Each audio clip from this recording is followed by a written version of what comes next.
تشيك بوينت نمبر 4، تشيك بوينت رقم 4 بيديني كده كتاب جيم، بيديني مثلا 5 أو 10 تمارين عشان أعمل تشيك على الحفظ بتاعي. احنا هنحلهم برضو، لا هي ايه، حاجة مفيدة يعني. The not author gave an inspiring lecture at the university.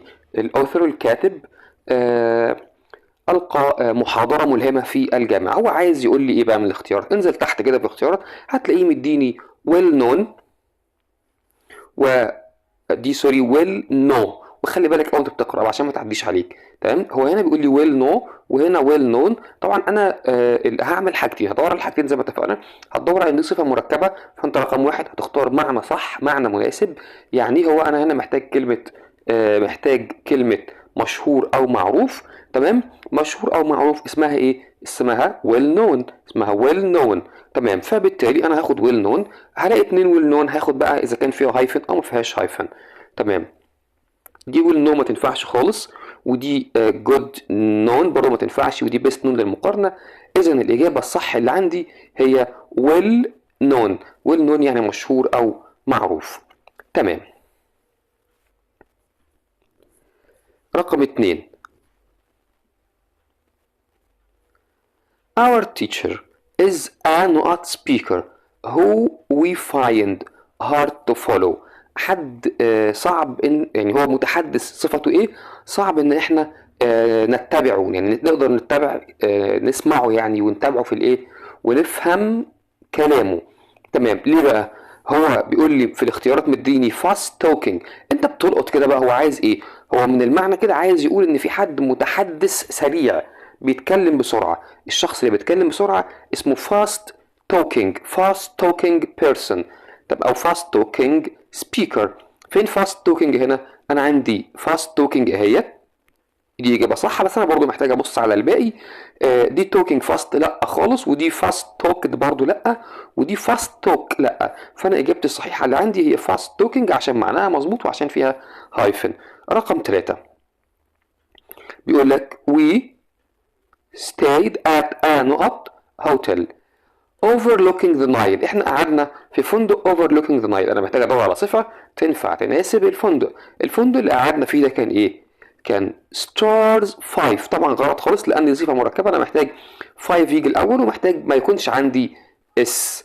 تمام، 5 ستار فين؟ بي 5 ستار ده برضو صفه مكتوبه غلط. 5 ستار دي صح ومناسبه. ليه؟ عشان هو جايب لي ستار مفرد مش جمع وجايب هايفن في وسطهم، فهي دي الاجابه الصح. ودي غلط عشان هو بيقول لي 5 ستارينج.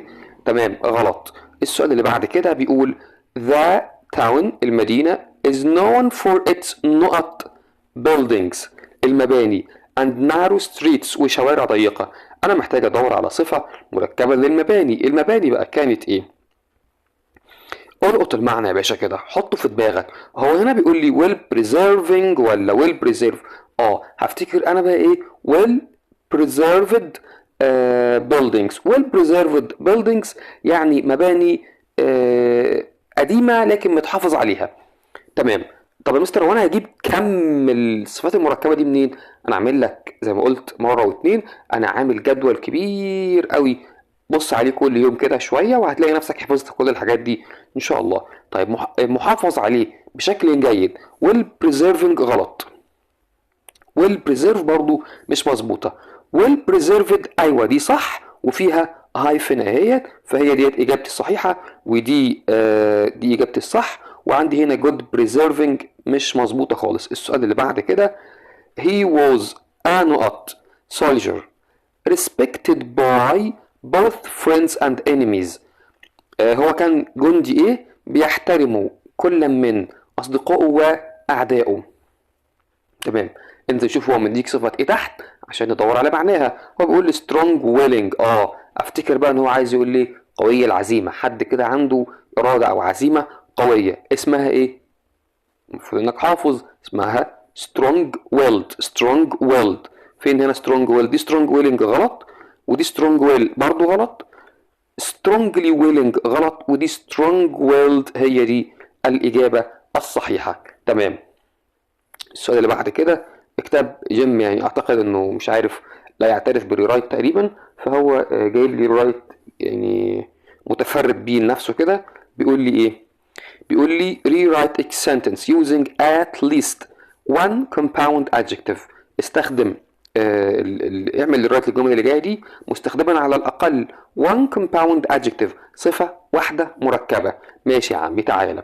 بيقول لي ايه؟ بيقول لي the cake was made with chocolate and had 3 layers. يعني هو عايز يستخدم صفة مركبة تمام في الجملة دي. تمام، بيقول لي على الأقل استخدم لي صفة واحدة مركبة. طيب صفة واحدة مركبة إيه هنا ممكن يكون صفة مركبة؟ ممكن عبارة 3 layer. تمام، فأنا هقول إيه؟ هقول it أو هقول the cake was أو it was sorry it was. هقول it was لقد كانت a وبعدين 3 hyphen layer ولا layers. layer يا باشا ما تغلطش. 3 layer chocolate cake. لقد كانت وفي هنا نقطة. تمام. it was a 3 layer chocolate cake. تمام، دي chocolate كتبناها باختصار يعني عشان المكان مش كبير. it was a 3 layer chocolate cake. لقد كانت كيكة مساحتها كام او يعني متكونة من 3 طبقات. الجملة رقم 2 بيقول لي the dog barked loudly all night and kept everyone awake. عجبني انا المثال ده قوي. بيقول لي ان الكلب كان ينبح طوال الليل and kept everyone awake وابقى الجميع مستيقظين. انا عندي كلب برضو لا barking بينبح loudly all night طوال الليل. طيب عايزين صفة مركبة، هقول ايه؟ عايز صفة مركبة، هقول هتعمل ايه؟ انت هتجيب الصفة المركبة اللي فيها هايفن وبعد كده الاسم الموصوف. فانت ما ينفعش تجيب كلمة دوج في الاول. هتقولها ازاي؟ هتخلي الصفة المركبة الصفة، بص هتعمل ايه؟ هتجيب الصفة تمام وبعدين الاسم الموصوف، والاتنين دول الصفة والاسم الموصوف الاتنين دول هيشتغلوا فاعل، وبعدها هتجيب الايه؟ هتجيب الفعل. واصله كده؟ فانت هتجيب الصفه والاسم الموصوف وكل دول كده فاعل. تمام، وبعد كده هتجيب الفعل وباقي الجمله بتاعتك. ازاي؟ قولها لي كده. فين الصفه بتاعتي اللي هنا؟ الصفه ان هو الكلب ينبح بالليل فاسمه loud barking او سوري ينبح barked loudly all night. ينبح بصوت عالي. فانا هقول الكلب النباح بصوت عالي. طيب ينبع بصوت عالي هقولها ازاي؟ صفة مين؟ فين الصفة؟ ذا. هنرجع نشطب ده كله بس خليك معايا. ذا loud وبعدين barking. ذا loud barking. لحظة يا عم. ذا loud barking dog. دي كلها كده ايه؟ دي كلها كده صفة وموصوف وكل دول شغالين ايه؟ شغالين فاعل اللي هو ده. هنا مين؟ هنا الفعل. عمل ايه اللاود باركينج دوج؟ هتكمل بقى باقي الجملة. كبت أبقى وتكمل الجملة يا باشا. أبقى الجميع مستيقظ طوال الليل. وصلت كده؟ فحضرتك هتعمل ايه؟ هتجيب لي الصفة في أول الجملة والموصوف بعدها، والاتنين دول هيكونوا فاعل، وبعد كده تجيب الفعل وباقي الجملة. الصفة مين؟ the loud barking dog وتحط الهايفن الجميلة في النص، والموصوف اللي هو دوج، وفعل الجملة اللي هو كبت أبقى. وبعدين كبت ايه بقى؟ نفس الكلام. بص بالظبط فين اهو اللي هو هتقول لي ايه؟ كبت everyone awake أبقى الجميع مستيقظون. تمام، تعالى بقى كده ايه نشطب الكلام دوت ونكتب الإجابة علشان لو حضرتك عايز تاخد سكرين شوت. تعالى. وطبعا احنا كتبنا هنا علشان كتاب جيم مش مديني مساحة كافية، وعشان سؤال الريرايت يحتاج كتابة. معايا كده؟ هنقولها ازاي؟ هنجيب ذا loud hyphen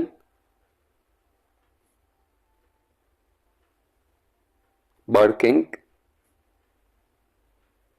dog. The loud barking dog عمل ايه؟ kept أبقى. everyone أبقى الجميع، أبقاهم ايه؟ awake wake. تمام كده. the loud barking dog kept everyone awake. تمام. السؤال اللي بعد كده بيقول لك ايه؟ بيقول the book الكتاب the book was easy to understand and written for children. الكتاب كان سهل انك تفهمه ومكتوب لايه؟ للاطفال. هتقول ايه؟ هتقول بقى ممكن تستخدم حاجة تانية خالص، اللي هي ازاي؟ انت طبعا كل اللي انت محتاجه انك ترص لي صفة وفي وسطها هايفن وبعدين موصوف. هتقولها ازاي؟ هتقول it was an easy to understand children's book. واحدة واحدة كده معايا، واحدة واحدة معايا. هتقول it was اهي، هتقول it was لقد كان، وبعدين هستخدم an عشان الكتاب مفرد يعد وعشان الصفة بادئة ب easy. it was an easy وبعدين الهايفن الجميلة وto، وما تنساش كمان هايفن to understand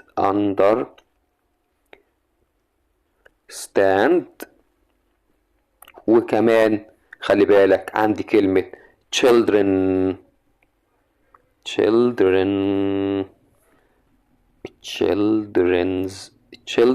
وهحط apostrophe s children's book. تمام. وفي نقطة هنا اهوت. طيب يبقى it was an easy to understand اهي، it was easy to understand children's book. الموصوف هو children's book والصفة easy to understand وجبنا an عشان هو كتاب واحد والصفة عندي بادئة بمين؟ بادئة بإيه. اللي بعد كده هنفضل كده ننزل شوية بشوية لحد ما نجاوب هنا، لا تقلق يعني. the storm العاصفة arrived suddenly. the storm arrived suddenly. هتقول ايه؟ هتقول لقد كانت يعني لقد كانت عاصفة وصلت بشكل مفاجئ. هو يصل بشكل مفاجئ يعني ايه؟ ايه الصفة المركبة اللي جت في بالك هنا؟ الصفة المركبة اللي جت في بالي هي sudden arriving موجودة فوق في الجدول اللي انا عامله لك، احفظه. طيب هتقولها ازاي بقى ايه؟ هتقول طبعا هو انا هنا عشان الفعل بتاع الجملة، فعل الجملة جزء من الصفة، فانا مش هينفع اجيب فاعل، يعني مش هينفع اقول ايه؟ مش هينفع اقول the storm العاصفة وبعدين arrived وصل. انت كده استخدمت arrive. تمام. فهينفع ترجع تستخدمها تاني في الصفة؟ لا. فبالتالي احنا بنعمل ايه؟ احنا بنقول it was a sudden arriving storm اهي. the storm arrived suddenly. عشان لو حضرتك سألتني هو انا ليه ما جبتش فاعل وفعل؟ ما هو المشكلة ان فعل الجملة ده احنا استخدمناه جزء من الايه؟ جزء من الصفة المركبة، فبالتالي انا لازم يكون عندي فعل تاني. الفعل التاني بقى هو مين؟ هو verb to be. وverb to be عشان استخدمه محتاج ايه؟ محتاج اقول it was لقد كانت. قول معايا sudden. it was a sudden وبعدين الصفة اللي انا حافظها اسمها sudden ايه؟ sudden arriving. it was sudden arriving storm. it was a sudden arriving storm. لقد كانت عاصفة وصلت بشكل مفاجئ. it was a sudden arriving storm. لقد كانت عاصفة وصلت بشكل مفاجئ. السؤال اللي بعد كده بيقول لي the student الطالب worked hard. the student worked hard الطالب عمل بجد. هتواجهني نفس المشكله. خلي بالك ان يعمل بجد اللي هي ايه؟ اللي هي work hard. work hard هستخدمها في الصفه المركبه ولا لا؟ هستخدمها في الصفه المركبه. اذا انا الفعل يعمل work استخدمته في الصفه المركبه، فمش هينفع اجيب فاعل في اول الجمله. مش هينفع اقول الطالب the student وبعدين worked عمل. خلاص كده استخدمت الايه؟ استخدمت الفعل work. تمام. مش هينفع استخدمه تاني في الصفه المركبه. فانا محتاج صفه مركبه، اعمل ايه؟ هتروح جايب فعل تاني خالص اللي هو مين؟ اللي هو فاعل، وفاعل يعود على مين؟ على الطالب. طيب هنا بيقول لي ايه؟ student worked hard. ممكن تقول هي، ممكن تقول she، الاتنين صح. تمام. فهتقول هي وبعدين was، he was لقد كان لان احنا في الماضي. وبعدين hard، he was a hard working، he was a hard working ايه؟ student لقد كان student. وبأكد عليك ان في نقطة هنا. السؤال اللي بعد كده بيقول لي the phone، الموبايل has a screen you can touch. الفون ده عنده شاشة تقدر تستخدمها علشان تقدر تلمسها عشان تستخدمه. تمام. فانا كده محتاج ايه؟ محتاج الصفة المركبة اللي هي ايه؟ افتكر كده معايا الصفة المركبة اللي هي ايه؟ اللي هي اسمها touch screen phone. اسمها ايه؟ touch screen phone. هكتبها يا باشا اهي. بص كده معايا، هكتب اهو touch وهايف سكرين فون. تاتش سكرين فون. طيب فين الفاعل بقى بتاع الجملة؟ أنا عايز فاعل وفعل. ها؟ طيب عايز فاعل وفعل. هتكون إيه؟ هتكون it is، إنه.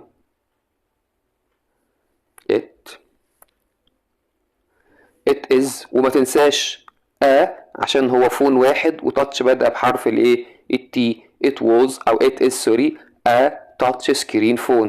طيب خلي بالك من الجملة دي. عارف الجملة دي لو هو جايب لي فاعل تاني خالص غير الموبايل، يعني مثلا لو الجملة دي بيقول لي my dad أبي bought، أبي اشترى إيه؟ a phone، تليفون that has a screen you can touch to use it. فاهم كده الجملة؟ my dad bought، أبويا اشترى a phone، تليفون. ماشي. ونفس الجملة اللي فوق دهيت عنده سكرين يو كان تاتش. هعمل الجملة دي ازاي؟ سهلة قوي. هقول فاعل، خلي بالك، لا فاعل الجملة فين؟ فاعل الجملة ميداد. طب فاعل الجملة ميداد ده هيجي بعد الصفة المركبة اللي هو التاتش سكرين؟ لا، استخدمه يا باشا في الأول. فأنت هتقول إيه؟ هتقول ماي داد. بص أهي ماي داد فاعل الجملة أهو. أبي بوت اشترى ايه؟ تاتش سكرين فون. تاتش سكرين فون. يا رب تكون الفكرة دي واصلاك، انك تعرف ان فاعل الجملة اللي هو هنا مثلا فون طالما هيجي بعد الاسم الموصوف، فبالتالي انت محتاج تدور على فاعل وفعل تانيين.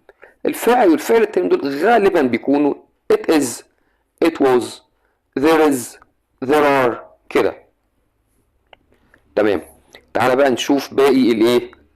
تعالى نشوف جايب لي بقى هو كده بدأ الايه التمارين. كتاب جيم بدأ التمارين بيقول لي عندي تقريبا 50 او 48 جمله. تعالى كده نحلهم مع بعض اختياري. اللي ركز على حاجه. رقم واحد انا بدور على معنى الصفه المركبه، اشوف هو محتاج يقول لي صفه مركبه بمعنى مثلا سهل الاستخدام، سهل الفهم، تكون من 3 طبقات. محتاج يقول لي مثلا يدوم طويلا، فانا هدور على الصفة اللي معناها يدوم طويلا اللي هي long lasting. هو مثلا محتاج يقول لي شخص يحترم بشكل كبير. الجملة بتقول لي ان المدرس ده انا بحترمه لانه high respected ولا highly respected. انا هقول لحظة بقى يا باشا، انا حافظ انه يحترم بشكل كبير اسمها highly respected. وبعدين اشوف لو في اسم موصوف بعد ال highly respected ما انساش اخد الهايفن. تعال نشوف بنفسنا كده في اللانجوج جنرال اكسرسايز. بيقول لي في رقم واحد which of the following is a compound adjective. أيا من الآتي يمثل صفة مركبة. هنزل تحت بدور على صفة تتكون من كلمتين أو أكتر وبينهم هايفن اللي هي مين؟ well known. تمام. she wore هي لبست نقط، أو هنا طبعا مش معناها يلبس. تمام. perfume البرفيوم بتاعها كان ايه؟ اسم موصوف اهوت. الاسم موصوف اهو. انا محتاج اكيد هو بيقول برفيوم البرفان بتاعها كان يعني يدوم لفترة طويلة، اللي هو مين؟ فترة طويلة اسمها long lasting. انا عندي كام long lasting؟ ادي long lasting اهي وفي long lasting اهيت. طيب في long and lasting دي غلط، وفي lasting long برضو دي غلط. انا هاخد long lasting اللي فيها مين؟ اللي فيها الهايفن. اللي بعد كده بيقول لي ايه؟ بيقول لي what type of compound adjective is full time. احنا عارفين انواع الكومباوند adjective. تمام. هو بيقول لي اي نوع من الكومباوند adjective هو الصفة full time. full time دي عبارة عن ايه؟ بص تعال من غير ما ننزل تحت كده نفكر فيها. full دي ايه؟ full دي صفة adjective، وتايم دي noun اسم. فانا اختياري هيكون ايه؟ صفة واسم. فين صفة واسم في دول؟ اهو اللي هو مين؟ adjective and noun. فين؟ adjective and noun. تمام. السؤال اللي بعد كده the movie was 2 hours long.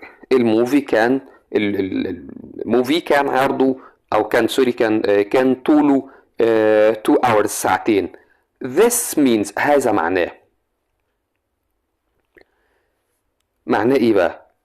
it was a 2 hour movie. it was a 2 hours movies. شوف انا عندي وصفة مركبة وجايب بعد العدد جايب جمع، قول له ما تنفعنيش خالص. it was a 2 hour movie. it was a 2 hour movie. والله انا هنا عندي وان مظبوط عشان الموفي مفرد.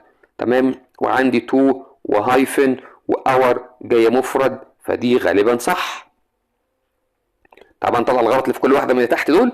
it was a 2 hourly برضو دي غلط، ودي it was a movie 2 hour وبرضو دي مش صح.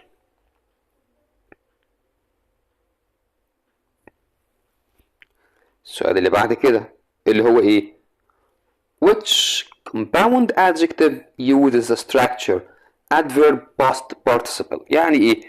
اي من الاتي من الصفات المركبه اللي جايه دي بيتكون من adverb يعني ظرف وتصريف ثالث. اي من الصفات اللي جايه دي في ظرف وتصريف ثالث. نقراهم كده مع بعض. ظرف good طبعا مش مظبوط الكلام ده خالص.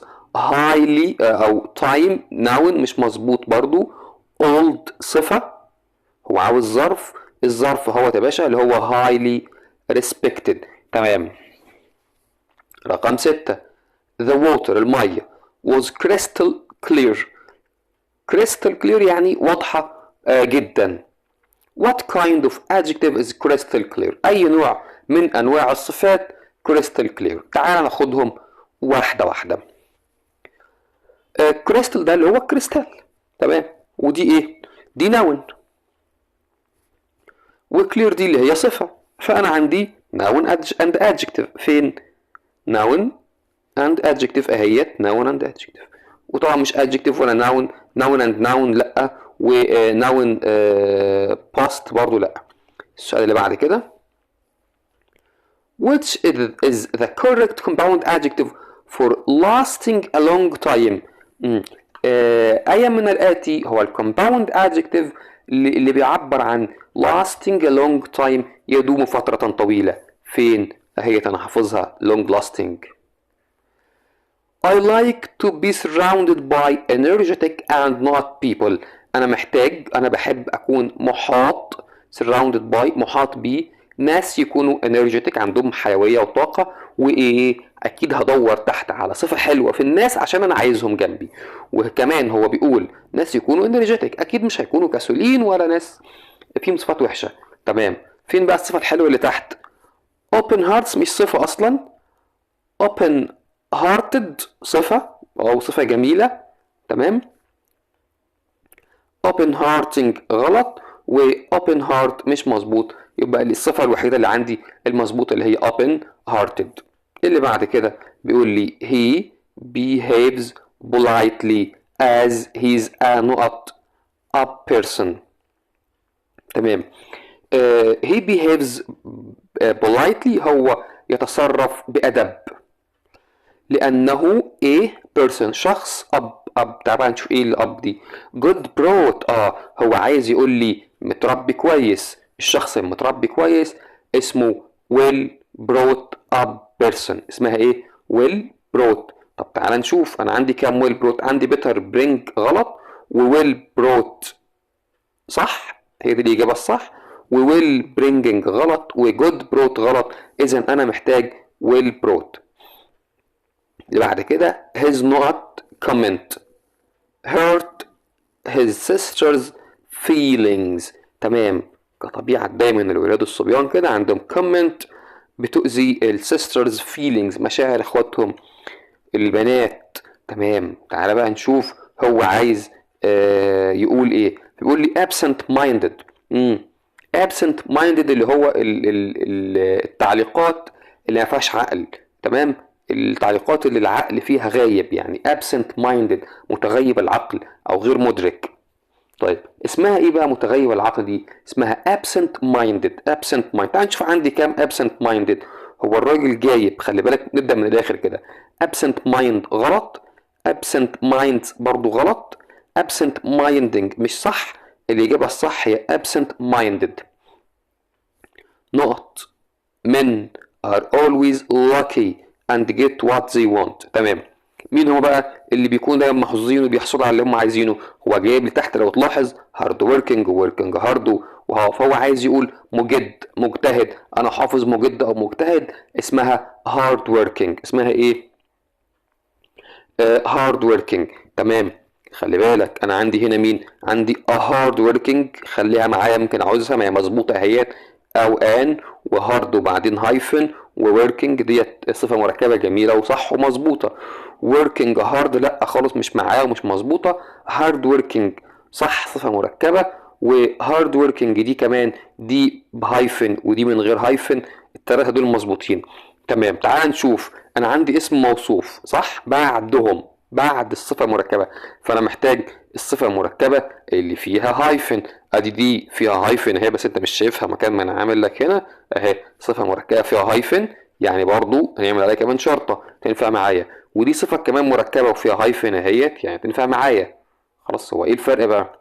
الفرق ما بين لو تلاحظ في هنا هارد working، فانا محتاج هنا اسم مفرد، وهارد working من غير فانا محتاج الاسم اللي هنا يكون جمع. تعال نطلع فوق نلاقي ايه؟ من رجال. اذا انا محتاج صفه مركبه فيها ما فيهاش ولا اللي هو هارد working. اللي بعد كده السؤال رقم 12 بيقول لي when I get up in the morning. لما بستيقظ صباحا I'm always not. Nobody can talk to me until I have had my first cup of coffee. طبعا ده سلوك وحش جدا، انا ما انصحش حد يعمله، وحاجه مش لطيفه انك لما تكون صاحي من النوم وبقى عامل نفسك متنرفز ومتعصب وعندك شغل، الدنيا كلها عندها شغل، اصحى من النوم بشوش. خلي حد يشوفك ياخد طاقه ايجابيه. تمام. ما بحبش انا الصفات دي بصراحه وبحب اعلق عليها يعني. when I get up in the morning I always not nobody can talk. شكلك كده هو الراجل بيقول لي ايه؟ لما بصحى بدري انا بكون ايه ومحدش بيتكلم معايا غير لما خدت فنجان القهوه. تمام. فتحس ان هو شخص هو عايز يقول، بص كده اخترت عايز يقول ايه؟ bad temper. اللي هو سيء المزاج. لا دي مش سوء مزاج، ليها صفه تانية بس انا مش هنقولها طبعا. هو bad temper ولا bad tempered دي تنفع من ناحيه المعنى تنفع. bad tempers غلط. a bad temper ودي تنفع معايا قوي. طيب انا هاخد bad tempered اللي فيها او ان، ولا اللي فيها دي؟ هاخد دي اللي فيها انا محتاج هنا اسم مفرد، ولا هاخد bad tempered اللي ما فيهاش هو ده اعتمادا على ايه؟ هاخد bad tempered اللي فيها ولا اللي من غير لو انا عندي هنا اسم مفرد يعد. انا ما عنديش هنا اسماء مفردة، فهتكون الاجابة عندي bad tempered. تمام. عارفين كانت تبقى الاجابة bad tempered امتى؟ لو بيقول لي he is a bad tempered man. he is a bad tempered man. ولو من هتبقى دي، لان دي جمع مش او ان.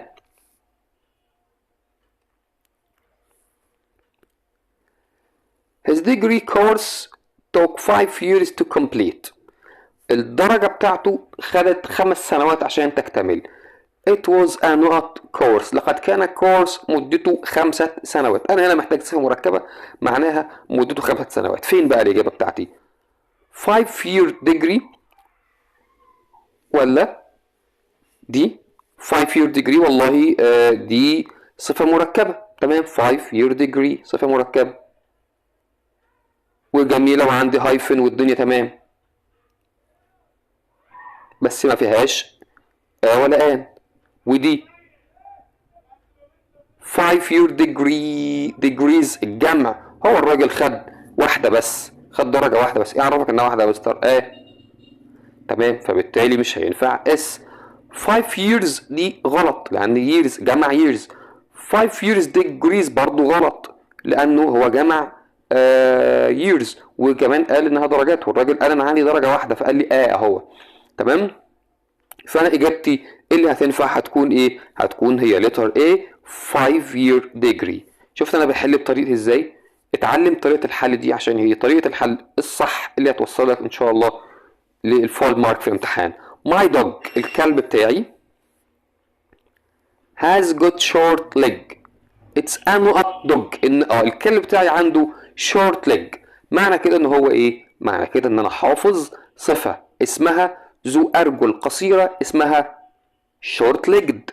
short legged. انزل دور تحت في الاختيارات. short legging غلط، short leg غلط برضو، shorted leg غلط. الإجابة الصح اللي عندي الوحيدة short legged.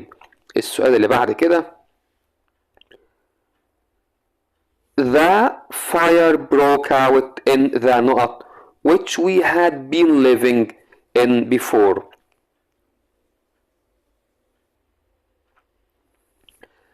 بيقول لي ايه؟ ان الحريق اندلع في الطابق انهو.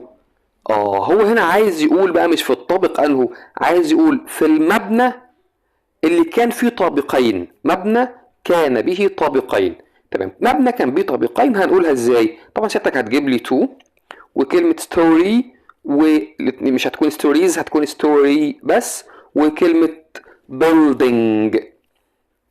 طيب تعالى انا بقى هعمل ايه؟ زي ما انت عارف كده انا بحب اجي على الحاجات الغلط ونطلعها نقول هي ليه غلط.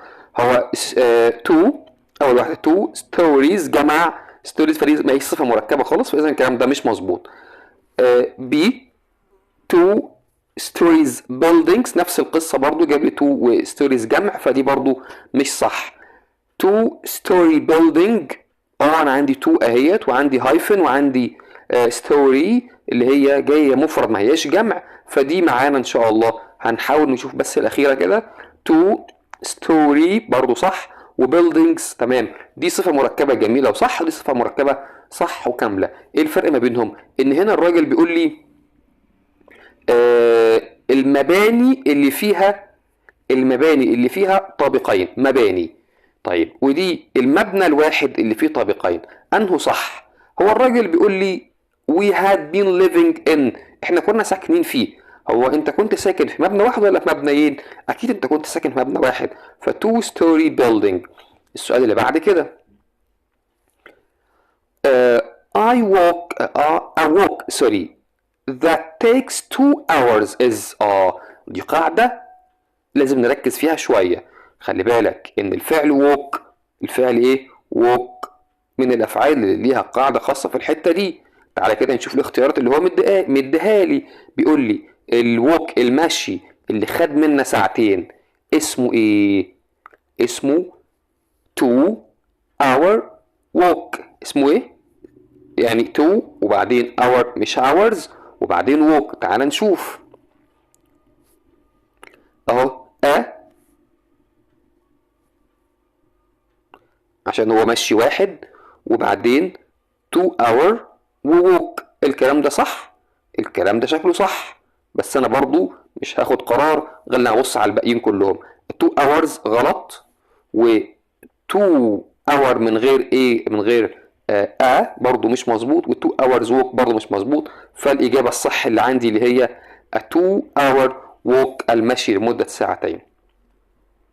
اللي بعد كده she lives. she lived in، هي سكنت في house، منزل which was built in، اللي كان مبني سنة 1935 and had a horrible design، وعنده تصميم مريع وحش. تمام، هو هنا بيتكلم عن التصميم فاكيد يقصد ان التصميم ده ايه. تعال نشوف بقى من تحت كده old fashion. هو عايز يقول حاجه موضه قديمه حافظها ومش قصه خالص بالنسبه لي، اسمها old fashioned. اسمها ايه؟ old fashioned. تعال نشوف فين old fashion. دي an old fashion غلط خالص، ودي an old fashion برضو غلط، ودي old fashioned صح. صح، القاعده صح، بس هو في حاجه تانية. an old fashioned دي صح اهي، ودي صح. الفرق عندي هنا في مين؟ في ان، وهنا مفيش ان. طبعا ان هختارها لو انا عندي الجمله فيها هنا اسم مفرد يعد، وهاخد دي امتى؟ هاخد دي لو انا ما عنديش هنا اسم مفرد يعد. تمام، هو الراجل قال لي هاوس، وهاوس ده ايه؟ اسم مفرد يعد. اذا اجابتي اللي عندي هي an old fashioned house. تمام، اللي بعد كده، يا رب تكون مستفيد وفاهم. لو عندك حاجة مش فاهمها اكتبها لي في التعليقات، وأوعدك هرد عليك واشرحها لك. That man always looks rather angry. الراجل ده شكله كده دايما غاضب. He's a rather not man. هو ايه؟ هو هنا شكله كده عايز يقول لي اللي هو يبدو غاضبا. عارف انت الناس اللي شكلهم دايما غاضبين اسمهم ايه؟ اسمها angry looking. angry looking حافظها من الجدول اللي عمله لي المستر احمد، وبرضه في صفات موجوده في الكتاب اللي احنا بنحل فيه. تمام؟ طيب شكله يبدو غاضبا اسمها ايه؟ اسمها angry looking. فين angry looking؟ angry looked غلط، وangry looks برضه غلط. angry looking صح، ودي angrily خلي بالك دي ظرف. لا يا باشا، يبدو غاضبا اسمها angry looking. اللي بعد كده نقط stranger helped us find the train station. تمام، احنا عايزين صفة للمين؟ للسترينجر ده اللي ساعدنا، الشخص الغريب. الشخص اللي هيساعدنا وهيودينا عند الترين ستيشن اسمه ايه؟ kindly hearted ولا kindly hearting دي، ولا kind hearts ولا kind hearted؟ انا حافظ ان شخص طيب القلب اسمها kind hearted. kind hearted. فين kind hearted هنا الوحيدة اهيت يا باشا، يبقى هي دي اجابتي من غير ما نبص على باقي الاختيارات عشان ما عنديش. بص دي kind hearts ودي kindly hearting ودي تمام، فالاجابة الوحيدة اللي عندي صح هي kindly hearted. اللي بعد كده بيقول لك ايه؟ بيقول لك because أنس is a not boy he's kind and friendly. لأن أنس ولد ايه؟ he's kind and friendly، هو طيب وعطوف، فهو برضو محتاج يجيب لي صفة حلوة لأنس اللي هي ايه؟ قال لي هنا good nature. هنا افتكرت الصفة، افتكرنا الصفة اللي احنا حافظينها اسمها good natured. good natured اللي هو شخص طبيعته كويسة، شخص مؤدب بطبعه يعني. تمام، فين بقى good natured في دول؟ انا عندي هنا good nature غلط، well nature برضو غلط، better nature كانت تنفع لو هو بيقارن حد بحد، لكن انا عندي الاجابة good natured يعني شخص مهذب بطبعه، شخص طبعه كويس. تمام، اللي بعد كده اللي هي كام؟ رقم 21. بيقول لك ايه؟ بيقول لك this is a نقط which can be used for dining. هو جايب لي four legs table، ترابيزه لها 4 ارجل، ولا four leg tables. خلي بالك four legs table. تمام، ولا four leg؟ طبعا دي غلط لانه four بعدها جمع وده مش كلام خالص في الصفه المركبه. وعندي four leg tables دي صفه مركبه صح، بس خلي بالك هو هنا قال tables ترابيزات. تمام، يعني معنى كده ان الكلام في الجمله لازم يكون على حاجه ايه؟ على حاجه مفرده. تمام، وهنا فور ليج تيبل. دي فور ليج تيبل دي صفه مركبه جميله وفيها هايفن واسم موصوف اهوت، بس انا اكيد تيبل دي هكون محتاج هنا او ان، اللي هي يعني تحديدا. تمام، فور ليجز غلط خالص. انا عندي مين اللي غلط خالص؟ عندي غلط خالص، دي غلط خالص اللي هي ايه، ودي غلط خالص مش صفات مركبه. لكن عندي بي صفه مركبه مظبوطه، وسي صفه مركبه مظبوطه. تمام، دي لو هو فور ليج تيبلز، دي لو هو هيتكلم على ترابيزات جمع. لكن الراجل قال ايه؟ قال فالاجابه عندي هي ايه؟ هي فور ليج تيبل. تاني كده استخدمنا فور ليج تيبل انها ترابيزه واحده وفي اهيت. تمام، اللي بعد كده some people think that we should preserve the نقط traditions of countries. بعض الناس بيعتقدوا ان احنا لازم نحافظ على الايه؟ التقاليد الايه للبلاد. هو تحت كاتب لي او في الاختيارات يعني كاتب deeply rooted. هو عايز يقول المتعمقة، التقاليد المتعمقة، التقاليد العميقة لأي بلد هو متعمق أو أصيل اسمها إيه؟ اسمها deeply rooted. فين deeply rooted في دول؟ deeply rooted أهي، دي صح. deeper roots غلط، deep roots غلط، deeply rooting غلط. الإجابة الصح هي إيه؟ هي deeply rooted. طيب اللي بعد كده I cannot stand. I cannot stand لا أتحمل people who are intolerant of new ideas. الناس انا ما بتحملش الناس اللي مش متسامحين مع الافكار الجيده. اللي رافض الافكار الجيده اسمه ايه؟ بيقولوا عليه انه ضيق الفكر، محدود الفكر. يعني ايه بقى محدود الفكر؟ تعال نشوف كده اختيارات لو مديها لي. narrow mind، نفتكر بقى احنا، انا حافظ ايه؟ انا حافظ narrow minded. فين narrow minded في دول؟ دي narrow mind غلط، narrow minding غلط، narrow minded هي دي الصحيحة. تمام، ودي ما فيهاش حاجة صح فتبقى غلط. We aim to double the number of young people in. احنا محتاجين double نضاعف عدد الشباب اللي فين؟ اللي في الوظيفة. تعال نشوف كده الاختيارات مديني ايه؟ full time job. هنشوف الصفة المركبة اللي تنفع معانا هنختارها ونبدأ ايه؟ نطير الإجابات الغلط. full time job وظائف، وظيفة، وهنا سوري وظيفة واحدة خلي بالك، جوب وظيفة.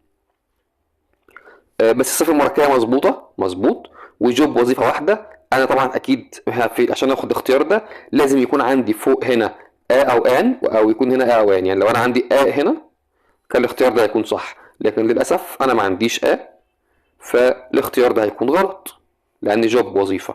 طيب الاختيار الثاني فول تايمز. تايمز جايب لي بعد فول الصفة المركبة، في صفة مركبة جايب جمع، فالكلام ده مش مظبوط خالص وغلط. فول تايم جوبز دي صفة مركبة جميلة مظبوطة، وده جوبز وظائف والله تنفع. طيب هنا بقى جايب ايه؟ جايب اللي انت قلت عليها يا مستر هيت، وفول تايم، وجايب هايفن هنا، وجايب جوب. تمام، صح ولا غلط ديت؟ لا يا باشا حضرتك دي غلط. ليه؟ اولا لان دي جوب وظيفة واحدة، وهو بيتكلم على ايه؟ على عدد كبير من الشباب، عدد كبير من الشباب ويتكلم بشكل عام، فهو بيتكلم على وظائف الفول تايم، وظائف الدوام الكامل. فين بقى الإجابة الصح؟ الإجابة الصح هي فول تايم جوبز اهي، فول تايم ايه؟ جوبز، هي دي الإجابة الصح. ما دي عشان في هايفن هنا وعشان في جوب اللي هي ايه؟ وظيفة واحدة، وهو بيتكلم بشكل عام. اللي بعد كده I tried hard، حاولت بجد. I tried hard to find a not job. خلي بالك job job اهي بقى الكلام اهوت، فانا محتاج هنا صفة مركبة. but I had no success، ولكني ما نجحتش. هو الراجل بيقول حاولت ان انا الاقي وظيفة ايه بس ما نجحتش. طبعا اكيد الوظيفه تكون حاجه حلوه لو بدور عليها يعني. طيب ايه بقى الوظيفه اللي انت بتدور عليها يا حبيبي؟ قال لي good paid. انا افتكرت انت قصدك بتتكلم على وظيفه لها اجر كويس.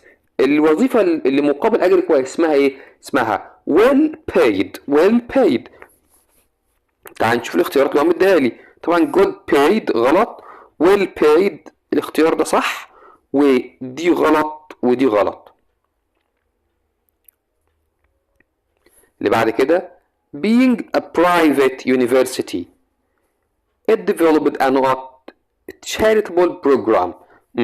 لأنها private university جامعة خاصة طورت نظام للتشاريتي للعمل الخيري.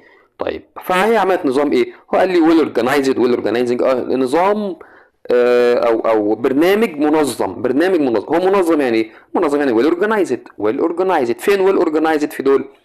هي well organized واحده، ودي well organizing غلط، well organization غلط، well organize غلط، فالاجابه اللي عندي هي well organized. اللي بعد كده ماهر is a pretty not child. ماهر ولد جميل، طفل صغير جميل. هو هنا جايب لي old year 6، عايز يقول عنده 6 سنوات. لما نيجي نقول عنده 6 سنوات هنقولها ازاي؟ هنقول 6 year old. هنقول 6 year old. تعالى نطلع الإجابات الغلط. old year 6 غلط، 6 year old. 6 year old دي صح. 6 old year غلط، 6 old years غلط. إذا الإجابة اللي عندي هي إيه؟ هي 6 year old. الإجابة اللي بقى أو السؤال اللي بعد كده my uncle عمي enjoyed designing clothes. بيستمتع بتصميم الملابس الإيه؟ هو بيقول لي بقى إيه؟ brightly colors ولا brightly colored؟ هو عايز يقول الزاهية اللي ألوانها حلوة اسمها brightly colored. فين brightly colored في دول؟ عندي هنا brightly colors غلط، brightly colored دي صح، brightly coloring غلط، bright colors غلط. لو سمحت بص على كل الاختيارات قبل ما تحدد إجابتك، ولو سمحت كمان لو تقدر تحدد إجابتك قبل ما تبص على الاختيارات خالص فأنت جميل وعبقري وإن شاء الله مش هتغلط. تمام. اللي بعد كده the woman المرأة who won the prize was accompanied by a man. المرأة اللي فازت بالجائزة كان يصاحبها رجل. ماله بقى الرجل اللي كان بيصاحب الست اللي تم تكريمها؟ هو قال لي شورت هير كده. انا بصيت بعيني كده عرفت انه عايز يقول عنده شعر قصير. اسمها ايه؟ حافظها، اسمها شورت هيرد. فين شورت هيرد في دي؟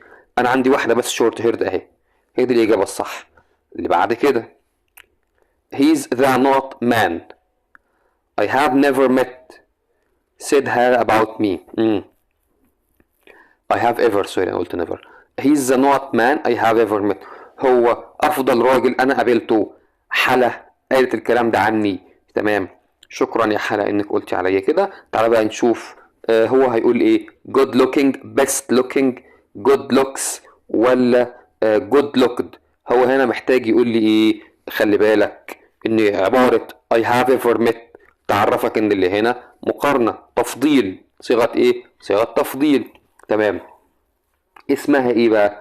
طالما صفة تفضيل فحضرتك تعال نشوف كده good looking ولا good looks. طبعا good looking دي غلط، و best looking تفضيل صح.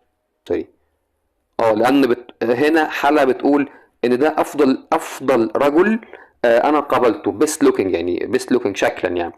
دي good looks ما تنفعش في المقارنه good، و good looked برضه غلط خالص. طيب اللي بعد كده do you think French is تعتقد ان الفرنساوي ايه؟ all over Africa في كل افريقيا. احنا خدنا وحافظين يتم التحدث به بشكل واسع اسمها widely spoken. فين widely spoken هنا؟ دي speaking ودي speaking widely ودي widely spoken صح ودي widely spoken صح. لكن انا محتاج بقى اشوف الهايفن. حوار الهايفن موجودة، فانا محتاج اخد دي. لو انا عندي اسم موصوف، لا والله ما عنديش اسم موصوف، فاجابتي هتكون widely spoken اللي من غير hyphen. It is a نقط fact that being bilingual can improve some brain functions. إنه من المعروف يعني لما تيجي تقول حاجة معروفة تقول well known معروف ومشهور قوي. فين well known هنا؟ أهي ما عنديش غير واحدة. السؤال اللي بعد كده meat not animals are called carnivorous. carnivorous يعني أكلات اللحوم. الحيوانات اللي أكلات اللحوم اسمها إيه؟ اسمها meat eating. اسمها meat eating وأنا حافظها وعارفها أهي. meat eating مش eater ولا eat. تمام. اللي بعد كده نقط well has been dug in the desert to provide people with water عشان تزود الناس بالميه. هو بيقول لي بقى ايه 20 مترز ولا 20 متر. تمام. هو محتاج صفه مركبه. لمين؟ للبئر. ان احنا نقول عليه ان هو 20 متر. هتختار 20 وهايفن ومتر من غير اس. فين هي؟ اهي يا باشا 20 متر اهي. تمام. وطبعا تعال نقول لك ده غلط ليه. دي فيها ابوستروفي اس مش عارفينه جايبها ليه. ودي فيها ما فيهاش هايفن وفيها ابوستروفي اس برضو غلط ومش عارفين هو جايبها ليه. ودي 20 مترز فيها هايفن وكل حاجه بس جايب جمع. انا محتاج 20 متر اللي هي من غير بالهايفن ومن غير الاس. اللي بعد كده بيقول لك سولار نقط. شوف هتيجي تقول يدار بالكهرباء يدار بالشمس هتقول سولار باورد. سولار ايه؟ سولار باورد. انا حافظها بص من غير ما تكمل. شكرا. اللي بعد كده the debate over the rights and wrongs of this issue has been a discussion. الديبيتس اللي كان بيتكلم على الرايتس الصح والغلط الرايتس اند wrongs of this issue القضيه ديت يعتبر a discussion مناقشه ايه. هو قال لي تحت never ending مناقشه لا تنتهي وانا حافظ ان لا ينتهي اسمها never ending. تمام. طبعا مش هينفع معاها خالص never endings اللي فيها اس ولا never ends دي اصلا غلط ونيفر end برضو غلط.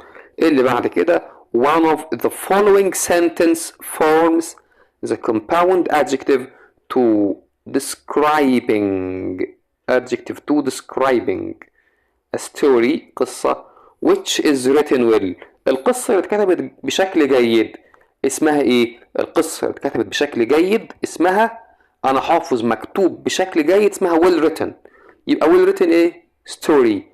وفي بعد well هايفن. انا كده بحل من قبل ما انزل اهو. وعشان هي ستوري قصة واحدة فانا هجيب مش ان عشان ستوري عشان سوري will بدأ بدبليو صوت الدبليو بحرف الدبليو الوا يعني تعالى كده نشوف. دي بص كده a well written story دي تنفع خالص ما شاء الله. كتاب جيم يعني جه على اخر الحاجات كده وبدأ يجيب ايه اللي الصح في الاول. طيب دي غلط طبعا لانه قال لي well writing وgood writing برضو غلط وgood written برضو غلط. one of the following sentences form a compound adjective to describing student الطالب who works hard. الطالب اللي بيشتغل بجد اسمه ايه؟ اسمه hard working وهو طالب في hard working student. تعال نشوف الغلط فين. hardly غلط ودي hardly برضو غلط. انا عندي hard worker لا الاجابه الصح اهي a hard working student. تمام. تاب جيم حب يجود شويه فجاب لي ايه جاب لي find and correct the mistake and in each of the following sentences. اوجد الخطأ وصلحه. The uninspired migration. عايز تكمل الجملة ولا نقف هنا؟ هنقف هنا. The uninspired انا مش حافظها كده خالص. انا حافظ the uninspiring. The uninspiring هنحاول نكتبها طبعا inspiring the awe inspiring. يعني ايه awe inspiring؟ awe inspiring معناها مذهل. لما اقول حاجه انها awe inspiring مذهل، هو انا جايب لي awe inspired. اللي بعد كده it was a hard to survive environment. وقف يا باشا عندك. طبعا هنا فده يحسسك ان اللي جاي ده صفه والenvironment موصوف، يعني بيئه يصعب فيها النجاه. بيئه يصعب فيها النجاه هتقولها ازاي؟ سهل أوي التغيير هنا. تمام، هو جايب لي hard to survive it. لا يا باشا، انا هقول hard وبعدين hyphen وبعدين to وبعدين hyphen وبعدين survive مش survived، فهتكون it was a hard to survive environment. اللي بعد كده the government funded study. يعني الدراسة الممولة حكوميا اسمها ايه بقى؟ اسمها government funded. ما هي مظبوطة، لكن ناقصة مين؟ ناقصة الهايفن اللطيف اللي بيتحط هنا. تمام. اللي بعد كده the well behaving children. حاسب عندك يا باشا، ما اسمهاش well behaving، امال اسمها ايه؟ اسمها well behaved. اسمها well وهايفن وbehaved. well behaved يعني المؤدب اللي بيتصرف بشكل كويس. اللي بعد كده the new policy is short sight. هو عايز يقول صفة مركبة، فمش هتبقى short sight، هتكون ايه؟ هتكون short sighted. انا حافظها اسمها short وهايفن وايه وsighted. اللي بعد كده we observed لاحظنا a 10 feet long. لحظة، a 10 10. تمام، في هنا فدي صفة مركبة، و10 اللي بعدها لازم يكون مفرد، فما ينفعش يكون feet. امال ينفع يكون ايه؟ ينفع يكون foot f o o t عشان دي جمع.